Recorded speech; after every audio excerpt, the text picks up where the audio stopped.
So this is just a quick update to my TFI relocation job. And one problem I run into is these blades aren't quite wide enough, and so they fit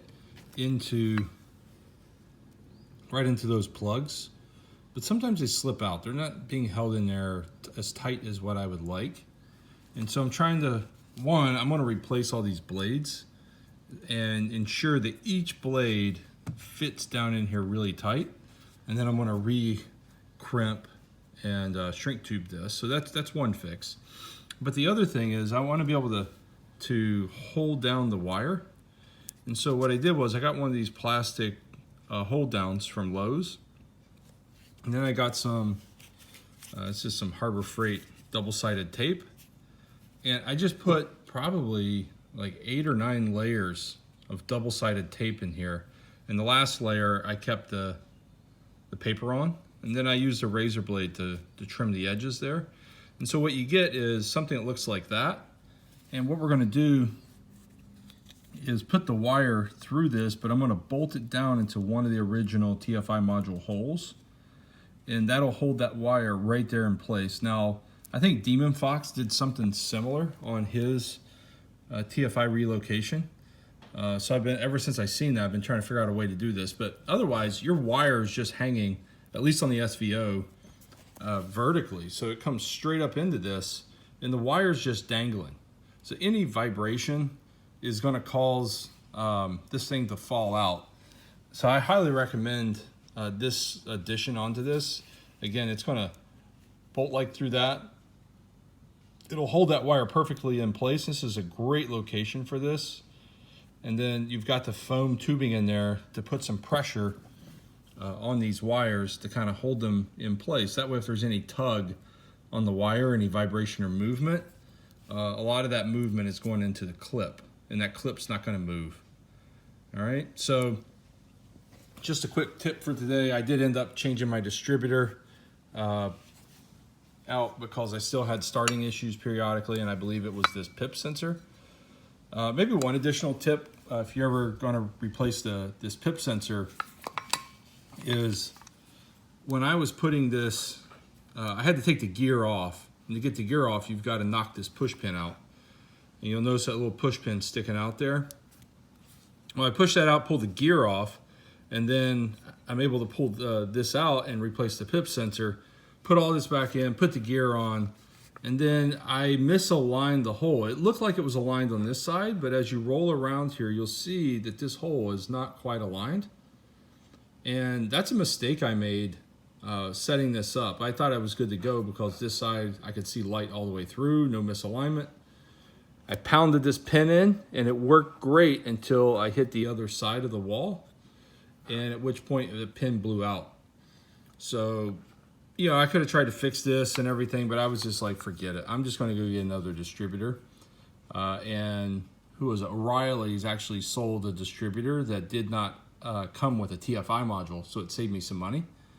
And I just dropped it in, plugged it in, and it's worked like a charm ever since.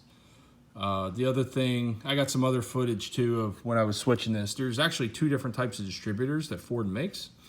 One that uses a kind of a screw down rotor button. The other one uses the more traditional 5-liter style button that slides on a center pin here. I switched to the other style.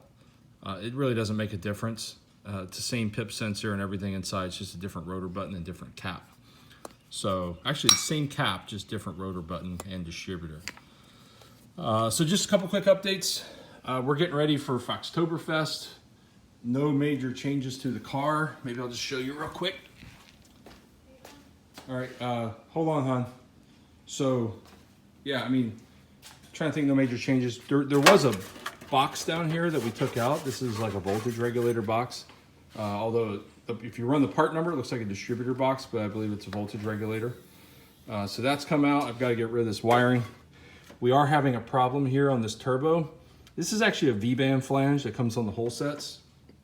And so I was hoping to get away with rolling some silicone over this and putting a clamp on it, but you need that V-band setup. So I'm trying to order that this week. The other problem I'm running into, look at this giant oil spot up under my hood.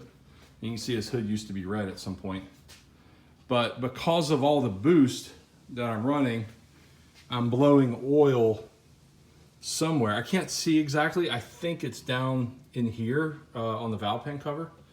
And I'm blowing oil all up under the hood here. So I'm gonna have to build a catch can setup. I may try that today, where I run a catch can, I run the PVC tubing and all that over to a can. That'll help relieve some of the pressure and creates more flow. And maybe I get some less oil spray up under the hood. Other major changes recently, I'm not sure what all I published. We've got our TFI relocated here. I put a new coil in just because of starting issues. And my SN95 steering rack upgrade, that's all done. I've got the solid shaft from, I don't know if you can see it down in there. And the light's not the best. But Maxim Motorsports solid steering shaft all the way down. We do have a ported gutted intake sitting in a box, but it's going to be rotated 120 degrees, so it comes out over here. But then I got to change all my intercooler piping to match. So at some point we'll do that project. Trying to think, we had the exhaust all patched up. We had some exhaust leaks, so we did that. The other problem I've run into is I have electronic or digital boost controller, but I could not get that thing to work. Something with my wiring I messed up somewhere. So for right now, I put the manual boost control back on, and we have it set to about 17 pounds. But man, this thing, once it hits 17 pounds, it just goes. It's like a rocket. We'll probably tune it up a little bit, closer to 20. But other than that, it's not too bad. So just quick walk around. Things looking the same. Interior looks good. Got to fix that radio hole.